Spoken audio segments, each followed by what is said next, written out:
Fala galera, tudo bem? A pedidos, estamos fazendo a parte 2 daquela entrevista, episódio fantástico lá em Itapira do Crime da Penha. Então, imagens que não tinha naquele vídeo, agora tem. Então, assista aquela primeira parte e já venha para essa segunda. Então, bom divertimento e até mais.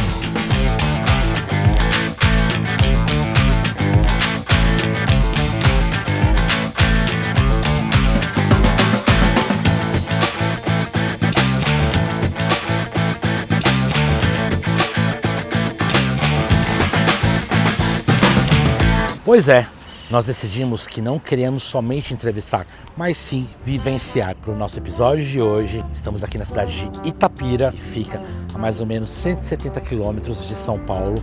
Uma cidade com aproximadamente 75 mil habitantes, muito charmosa, porém com um grande mistério. No século XIX, essa foi a principal rua da cidade, chamada de Rua do Comércio. Então, todos os comércios, hoje hotéis, restaurantes, hoje Francisco Glicério. Tudo funcionava aqui. Inclusive a casa do Joaquim Firmino ficava nessa rua, ficava onde hoje tem uma nova casa, né? Ela foi demolida nos anos 70, isso. O crime acontece aqui, na madrugada de 11 de fevereiro, 3h30 da madrugada, né? O linchamento do delegado acontece aqui, nessa casa. Hoje, infelizmente, a gente não tem muitas outras construções que sobreviveram a esse período. Mas foi nessa rua que tudo aconteceu. Esta casa foi demolida, feito outro no lugar dela? Isso. Sobrou alguma coisa dela, da antiga? Tem um detalhezinho de uma bandeira na porta da casa, mas infelizmente a casa aqui, nesta casa. Era exatamente aqui. E aí 200 pessoas entraram por aqui? Entraram pela Francisco Glicério, lá no começo da rua, e desceram. Desceram nesse processo de linchamento, a gente vai falar sobre isso. Sim. E atacaram casas de outros de outros abolicionistas também.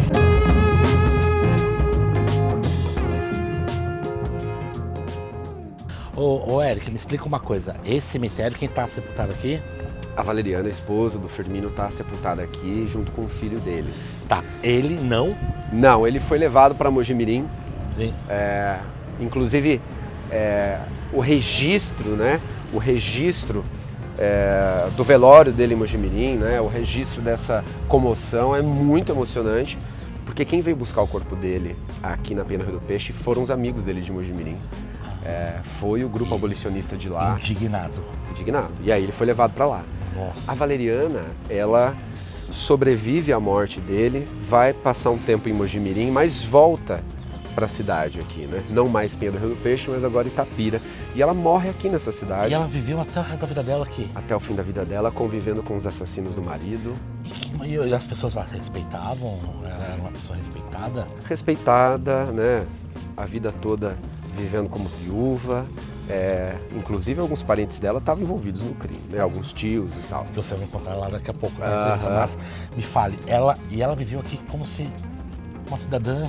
Agora você imagina uma mulher no século XIX, né, que já não tinha lugar de fala, tendo que conviver numa cidade que fez esse crime terrível com o marido dela, com ela própria, né? Ela era uma vítima, ela estava lá na noite, né? Presenciou tudo isso. E teve que engolir seco. Engolir a seco, convivendo com todos os assassinos. E os filhos, hein? Ficaram por aqui também? Ficaram por aqui, um filho dele teve um comércio aqui na cidade, as filhas se casaram, foram para Campinas, e inclusive aqui no túmulo a gente tem a Valeriana e um dos filhos do casal. A gente está aqui no cemitério. Cemitério da Saudade. Da Saudade daqui de Itapira. Infelizmente, o Joaquim não está aqui, né? O Eric vai explicar posteriormente por que não. Mas está aqui a esposa dele, que eu acho também uma outra heroína, porque teve que ver as pessoas que fizeram mal e teve que conviver até o resto da vida, ainda saindo como errada da história. Exatamente. E aqui uma curiosidade, né? O túmulo do Padre Amorim.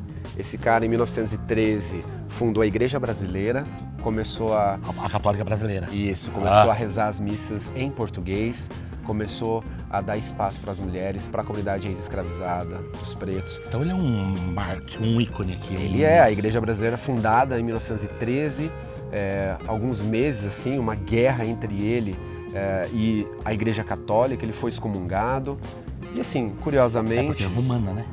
E curiosamente, né, o Padre Amorim acaba ficando muito adoentado, vários dias de cama e morre de maneiras misteriosas. A tradição da Penha do Rio do Peixe, né? As mortes misteriosas. As mortes misteriosas. Ele tá aqui sepultado. Ele morreu em que ano? Morreu em 13, morreu em 13. Nossa. Morreu em agosto de 1913. Jovem?